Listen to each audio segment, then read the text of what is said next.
Coming up, we take a look at the award-winning museum in Eugene, new ways Oregon is becoming more sustainable, and the weather you can expect for the street fair. All this and more coming up on Oregon Update.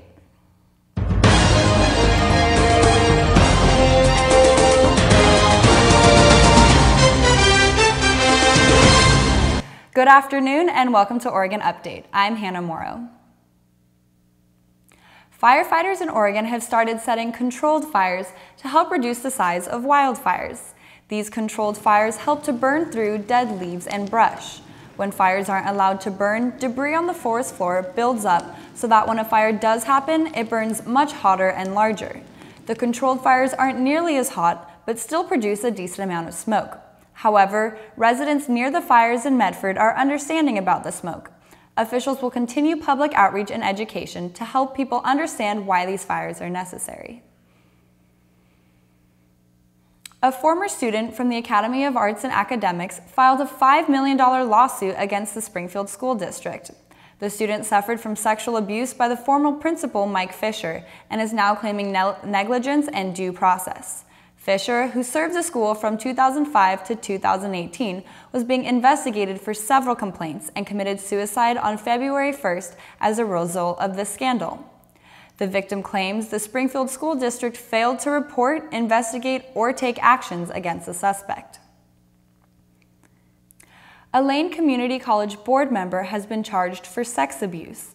Eugene police reported that Carrasco had sexually abused an underage female and was then charged on 2 counts of third-degree sexual abuse.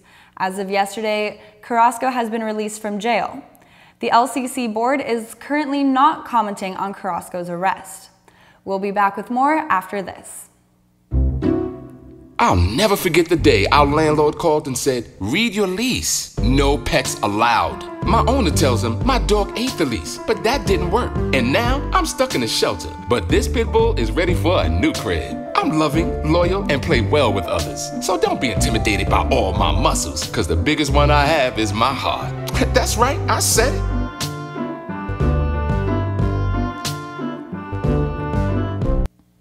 The osprey nest above the University of Oregon Law School has recently added a 3rd egg to their family. The university put a live webcam that will allow the public to follow the egg hatch through the next couple months. The ospreys have been nesting since mid-April, and the first 2 eggs are projected to hatch in the next couple weeks at the end of May. The University of Oregon's Museum of Natural and Cultural History has been awarded a medal from the Institute of Museum and Library Services. This medal is equivalent to an Emmy or a Grammy, but for museums. Other finalists included a museum in Orlando and the National September 11 Memorial Museum in New York. The Eugene Museum was recognized for taking education on the road and making science fun for elementary and middle school students. Another small museum that was a finalist was the High Desert Museum in Bend.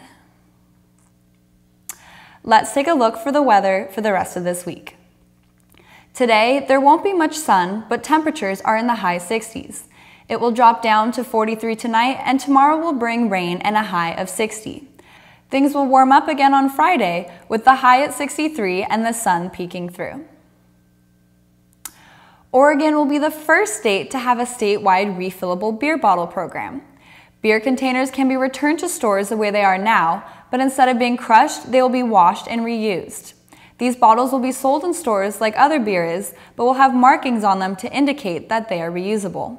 These bottles will be 17 ounces when the program starts, but 12-ounce bottles will be added by fall. The program will help to reduce the carbon footprint of beer bottles. However, there is currently no washing facility in Oregon, so these bottles will be shipped to Montana to be cleaned. The program has potential to grow as long as bottles are properly returned and recirculated. In other beer news, Bend's Atlas Cider Company, considered the 2nd largest in the state, is changing its name due to a complaint by a company from Washington, D.C. that felt their names were too similar. On Facebook, Dan McCoy, the founder of Atlas, announced the company was changing the name from Atlas to Avid Cider Company. This change also celebrates the 5th anniversary of the company. The company announced that despite the change of name, the logo will stay the same and customers will be able to recognize the brand. The street fair is back in town. Vendors from all over the country are lined up in the heart of the university campus on 13th Street.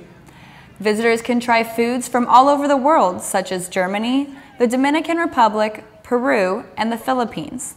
There are also stalls with jewelry, plants, and clothing. The fair runs from today until Friday. Well, that's all we've got for today. Enjoy the warm weather, and we'll see you tomorrow on Oregon News Update.